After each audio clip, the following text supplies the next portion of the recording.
नमस्कार, वंदे भारत। भारत तक देख रहे हैं आप। आपके साथ में हूं सांची त्यागी। ये कुर्ता जो मैंने इस समय पहन रखा है, ये बड़ा बंगाल में चर्चाओं में रहता है। बहुत मेहनत के साथ इसे बनाया जाता है और पूरी दुनिया इसे खूब पहनती भी है। बांग्लादेश भी इसी तरीके के कुर्तों को काफी डिजाइन करता है और दुनिया भर में एक्सपोर्ट करता है। लेकिन अफसोस, भारत के एक फैसले की वजह से बांग्लादेश का कपड़ा व्यापार इस समय पूरी तरह से धराशाही हो चुका है। दुनिया वाले में आज हम बात बांग्लादेश के कपड़े व्यापार की करने वाले हैं, क्योंकि इसी व्यापार ने इस समय बांग्लादेश की कमर को तोड़कर रख दिया है। पहले से ही IMF की तरफ से कर्जा बांग्लादेश को नहीं मिल रहा था और रही सही कसर भारत की तरफ से पूरी हो गई जब भारत ने ट्रांसशिपमेंट सुविधा को पूरी तरीके से बंद करने का ऐलान कर दिया। हालांकि नेपाल और भूटान के लिए अभी भी थोड़ी रियायतें बांग्लादेश को दी गई हैं, लेकिन नुकसान तो अब भी बांग्लादेश को उठाना पड़ रहा है। केवल कुछ फैसले और बांग्लादेश दूसरा पाकिस्तान बन जाएगा। पिछले कुछ दिनों में बांग्लादेश ने ऐसे कई फैसले किए जिसके बाद भारत ने उसके खिलाफ एक्शन लिया। यान आयात पर बंद और बांग्लादेश ने 3 भूमि बंदरगाहों को भी बंद करने का फैसला किया। और उसके बाद क्या था, भारत ने बांग्लादेश की ट्रांसशिपमेंट सुविधा पर रोक लगा दी। बांग्लादेश ने भारत विरोधी फैसले लेने शुरू किए और उधर भारत के केवल एक फैसले ने बांग्लादेश की कमर तोड़ दी। बांग्लादेश का रेडीमेड गारमेंट सेक्टर इस समय बुरी तरह आंसू बहा रहा है। परिणाम बांग्लादेश के लिए बहुत बुरे आ रहे हैं। कैसे और कितने, इस पर आज बात करेंगे दुनिया वाले में। आज बात करेंगे कि आखिर बांग्लादेश के रेडीमेड गारमेंट सेक्टर को कितना नुकसान हुआ और कौन कौन से सख्त फैसले भारत ले सकता है, ये भी समझेंगे। भारत पर कितना निर्भर है बांग्लादेश का व्यापार, ये भी जानेंगे और साथ ही जानेंगे कि बांग्लादेश के लिए कितना जरूरी है भारत का साथ। आगे भारत बांग्लादेश संबंध जब हाशिए पर आते हुए दिख रहे हैं, बांग्लादेश दूसरा पाकिस्तान नजर आ रहा है, तो सबसे पहले बात रेडीमेड गारमेंट की ही। कोविड-19 से पहले बांग्लादेश की अर्थव्यवस्था को बड़ा नुकसान हुआ था। कोविड के कारण लॉकडाउन और लॉकडाउन के कारण बंद पड़ा व्यापार बांग्लादेश तक आने के सारे रास्तों को बंद कर चुका था। यही वजह है कि सप्लाई चेन तक ठप पड़ चुकी थी। तब भारत ने बांग्लादेश को बचाने के लिए आसान और कम खर्च वाली सुविधा दी, जिसे हम मुफ्त सुविधा भी कहें तो गलत नहीं होगा। भारत ने ट्रांसशिपमेंट सुविधा देकर बांग्लादेश की जान बचाई और अब वही बांग्लादेश भारत को चोट देने का सपना देख रहा था। लेकिन अब इससे हो रहा नुकसान बांग्लादेश के आंसू निकाल रहा है। इसका सबसे ज्यादा असर रेडीमेड गारमेंट सेक्टर पर पड़ा। बांग्लादेश की इकोनॉमी की रीढ़ कहे जाने वाले रेडीमेड गारमेंट सेक्टर अब पूरी तरीके से बर्बादी की तरफ जा रहे हैं, क्योंकि अकेला ये सेक्टर कुल निर्यात में करीब 85% और कुल GDP में 13% हिस्सा योगदान देता है। बांग्लादेश इस सुविधा की मदद से यूरोप, अमेरिका, पश्चिम एशिया, नेपाल, भूटान और म्यांमार तक को अपना माल भेज सकता था, लेकिन अब इस पर रोक लग चुकी है। पहले ट्रंप के टैरिफ का ऐलान और अब भारत की ट्रांसशिपमेंट सुविधा पर रोक।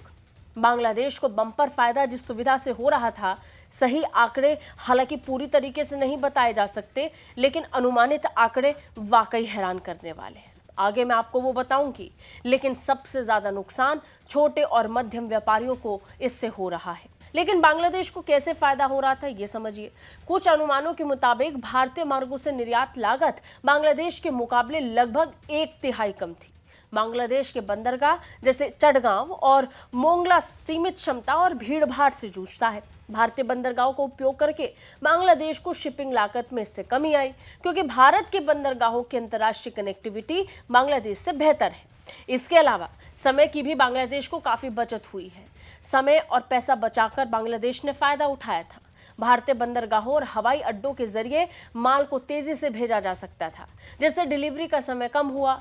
यह खासकर परिधान और बाकी समय संवेदनशील निर्यात के लिए फायदेमंद था। और अब इसी परिधान बाजार पर सबसे बड़ी आफत टूट पड़ी है। भारत द्वारा इस सुविधा पर रोक लगाए जाने के बाद से कई ट्रक वापस बांग्लादेश भी लौटे। चलिए बात आंकड़ों की कर लेते हैं। बांग्लादेश प्रति सप्ताह हवाई मार्ग से लगभग 3,400 टन परिधान निर्यात करता है, ये बांग्लादेश की मीडिया बताती है, जिसमें से 600 टन ट्रांसशिपमेंट सुविधा से पहले भारतीय हवाई अड्डों के माध्यम से इसे भेजा जाता था। भारत के अचानक इस कदम ने चिंता बढ़ा दी है। Bangladesh garment manufacturing and exporter association के कई एक्सपर्ट और पूर्व अध्यक्ष रुबाना हक तक ये कह रहे हैं कि इससे संभावनाएं बाधित होती हैं, खासकर अंतर क्षेत्रीय संभावनाएं। हालांकि ये भी एक्सपर्ट्स मान रहे हैं कि बांग्लादेश इससे बाहर निकल जाएगा, लेकिन हम सब जानते हैं कि बांग्लादेश के लिए कितना मुश्किल रहने वाला है। अब बात 2020 से पहले की, कोविड के समय जब दुनिया में मास्क, मेडिकल, टेक्सटाइल, दस्ताने, अस्पताल में इस्तेमाल होने वाले कपड़ों की जरूरत थी, तब बांग्लादेश के पास बेचने के लिए सामान तो था, लेकिन सप्लाई करने का तरीका नहीं था। ऐसे समय में बांग्लादेश की मदद के लिए भारत आगे आया था। उस वक्त बांग्लादेश की शेख हसीना की सरकार ने नई दिल्ली से बांग्लादेश के सप्लाई चेन को सही करने के लिए मदद मांगी थी, जिसके बाद भारत ने बांग्लादेश की मदद करते हुए अपने सप्लाई चेन के दरवाजे बांग्लादेश के लिए खोल भी दिए। भारत ने भारतीय बंदरगाहों, हवाई अड्डों के माध्यम से ट्रांसशिपमेंट सुविधा को शुरू किया, मदद दी। बांग्लादेश को फायदा भी हुआ। बांग्लादेश अपने सामान को भारतीय बंदरगाहों के जरिए, यानी कोलकाता, हल्दिया, मुंबई हवाई अड्डे जैसे दिल्ली, चेन्नई के जरिए किसी भी तीसरे देशों तक अपने सामान को निर्यात कर सकता था। बांग्लादेश ने खूब पैसा कमाया। ऐसा इसलिए भी हुआ क्योंकि बांग्लादेश के बंदरगाहों और हवाई अड्डों के पास इतनी क्षमता नहीं थी। ये मैं पहले ही आपको बता चुकी हूँ। दुनिया भर में सामानों को भेजने के लिए बांग्लादेश को क्षमता भारत ने दी। भारत ने अपनी जमीन दी। भारतीय रास्तों के जरिए सामानों को भारतीय बंदरगाहों और एयरपोर्ट्स पर लाया जाता था और इसके बाद सामान को संयुक्त अरब अमीरात, ब्रिटेन, अमेरिका, फ्रांस तक भेजा जाता था। पैसा आता रहा, खजाना भरता रहा, बांग्लादेश इसका इस्तेमाल करता रहा। कपड़ा व्यापार विश्व स्तर पर सबसे बड़ा रेडीमेड गारमेंट निर्यात क्षेत्र बन गया, जिसके बाद देश की अर्थव्यवस्था की ये रीढ़ बन चुका था। 2023-24 में बांग्लादेश ने लगभग 47 बिलियन डॉलर मूल्य के कपड़ों का निर्यात किया, जो उसके कुल निर्यात का 84% से ज्यादा है। ये क्षेत्र यूरोपीय संघ, संयुक्त राज्य अमेरिका और कनाडा जैसे बाजारों पर केंद्रित है और ये 4 मिलियन से ज्यादा लोगों को रोजगार देता है, जिनमें ज्यादातर महिलाएं हैं। भारत ने बांग्लादेश को दी जाने वाली ट्रांसपोर्ट शिपमेंट सुविधा खत्म करने के पीछे अपने बंदरगाहों और एयरपोर्ट्स पर बढ़ती भीड़ का हवाला दिया था। ये ऑफिशियल स्टेटमेंट है, लेकिन एक्सपर्ट्स मानते हैं कि ये राजनीतिक फैसला था। इससे पहले बांग्लादेश भूमि बंदरगाहों पर प्रतिबंध लगा चुका था, जिसके जवाब में भारत ने फैसला दिया।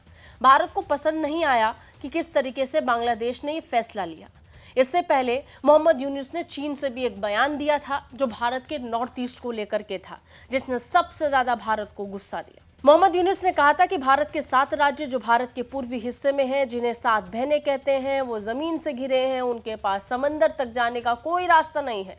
हम इस पूरे इलाके के लिए समंदर तक पहुंचने का इकलौता रास्ता है। इससे बहुत सारी संभावनाएं खुलती हैं। इससे चीन की अर्थव्यवस्था का विस्तार हो सकता है। चीजें बनाइए, सामान तैयार कीजिए, बाजार में लाइए, चीजों को चीन ले जाइए और फिर वहां से पूरी दुनिया में भेजिए। ये बयान भारत को खटक रहा था। मोहम्मद यूनुस इस बयान को देने के बाद फंस गए। भारत ने एक्शन लेना शुरू किया। मोहम्मद यूनुस का ये बयान भारत को चुभ रहा था, जिसका भारत ने मुंहतोड़ जवाब दिया। भारत ने मोहम्मद यूनुस को यह साफ बता दिया कि भारत कितने बड़े और भयानक फैसले ले सकता है। बड़ी बात यह कि भारत को इस सुविधा से कोई प्रत्यक्ष आर्थिक लाभ नहीं हुआ था। यह सुविधा तो बल्कि दोनों देशों के बीच द्विपक्षीय संबंधों को मजबूत करने के लिए दी गई थी, जिसका मौजूदा अंतरिम सरकार ने नाजायज फायदा उठाया है और इस बात को हर कोई प्रमाणित करके कह सकता है। मोहम्मद यूनुस बहुत मजे लूट चुके हैं। भारत अभी और ऐसे कई फैसले हैं जो ले सकता है। सीमा से लेकर व्यापार तक अभी भारत का कंट्रोल बांग्लादेश पर पूरी तरीके से है। बांग्लादेश का व्यापार बड़े स्तर पर भारत पर टिका है, लेकिन अगर बांग्लादेश इसी तरीके से फैसले लेता रहा तो वो दूसरा पाकिस्तान बन जाएगा। ये हम कह रहे हैं और इसके साथ साथ कह रहे हैं वो फैसले जो बांग्लादेश की स्थिति को तनावपूर्ण और खराब कर रहे हैं। आईएमएफ पैसा देने से इनकार कर रहा है। बांग्लादेश को लोन की उम्मीद आईएमएफ से थी और 3 दिन पहले ये खबर आई कि आईएमएफ ने कहा है कि वो अपने फैसलों पर फिर से विचार करे और सही तरीके से अपनी इकोनॉमी को पटरी पर लाए। आईएमएफ ने बांग्लादेश को पैसा देने से इनकार कर दिया था। इसके अलावा ट्रंप का टैरिफ जो बांग्लादेश पर तलवार की तरह झूल रहा है, उससे भी निपटने का अभी तक कोई ठोस फैसला बांग्लादेश के पक्ष में नहीं आया है। बांग्लादेश से भले ही टीम अमेरिका पहुंची हो, लेकिन पूरी दुनिया जानती है कि परिणाम क्या होगा। जब चीन जैसे देश ट्रंप के टैरिफ से नहीं बच पाए तो फिर बांग्लादेश क्या चीज है। इसके अलावा आईएसआई की भूमिका, पाकिस्तानी सेना का एक्टिव होना और पाकिस्तान सरकार के साथ करीब जाना बांग्लादेश के लिए रही सही कसर को भी पूरा कर देगा। नतीजन बांग्लादेश को इसी वक्त रुक जाना चाहिए, वरना अंजाम बहुत बुरा होगा। आपको क्या लगता है? कमेंट करके हमें जरूर बताएं। जय हिंद।